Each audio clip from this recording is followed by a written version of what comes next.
अब देखो इस क्वेश्चन को 90% लोग जो है वो गलत करके आते हैं। बात ध्यान से समझना, इसका सही जवाब होगा टू ओनली।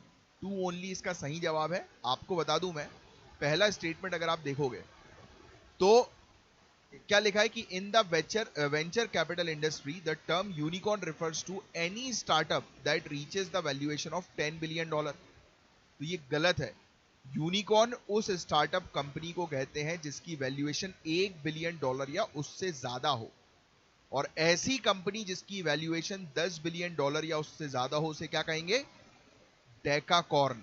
डेकाकॉर्न लिख लो, DECACORN। कोई स्टार्टअप जिसकी वैल्यूएशन $10 बिलियन या उससे ज्यादा हो गई तो उसको डेकाकॉर्न कहते हैं, ना कि यूनिकॉर्न। और $1 बिलियन या उससे ज्यादा वाली को यूनिकॉर्न कहते हैं।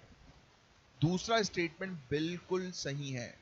यूनिकॉर्न शब्द सिर्फ उन स्टार्टअप्स के लिए इस्तेमाल होते हैं जो अभी तक प्राइवेटली हेल्ड हैं, यानी कि उनके शेयर पब्लिक स्टॉक मार्केट में लिस्ट नहीं हुए हैं। जब कोई कंपनी अपना IPO यानी कि इनिशियल पब्लिक ऑफरिंग लाकर पब्लिक हो जाती है तो वो यूनिकॉर्न नहीं कहलाती है, चाहे उसकी वैल्यूएशन $1 बिलियन से ज्यादा ही क्यों ना हो गई हो। तो ऐसे सवालों को हल करने के लिए आपको स्टार्टअप और वेंचर कैपिटल इंडस्ट्री से जुड़े खास शब्दों की सही जानकारी होनी चाहिए। डेफिनेशंस पर ध्यान दो। यूनिकॉर्न, डेकाकॉर्न, सूनिकॉर्न, चलो बताओ मुझे कमेंट बॉक्स में लिखकर, SOONICORN। सूनिकॉर्न किसको कहते हैं? सीड फंडिंग है ना। सूनिकॉर्न बताओ मुझे आप।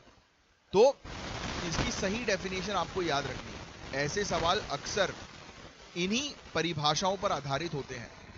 और स्टार्टअप और इन्वेस्टमेंट की दुनिया में नए ट्रेंड्स आ रहे हैं, उन पर नजर रखिए। करंट अफेयर्स के अंदर बेसिक कंसेप्ट्स अपने फॉलो करके रखिए, है ना। बस दैट्स इट।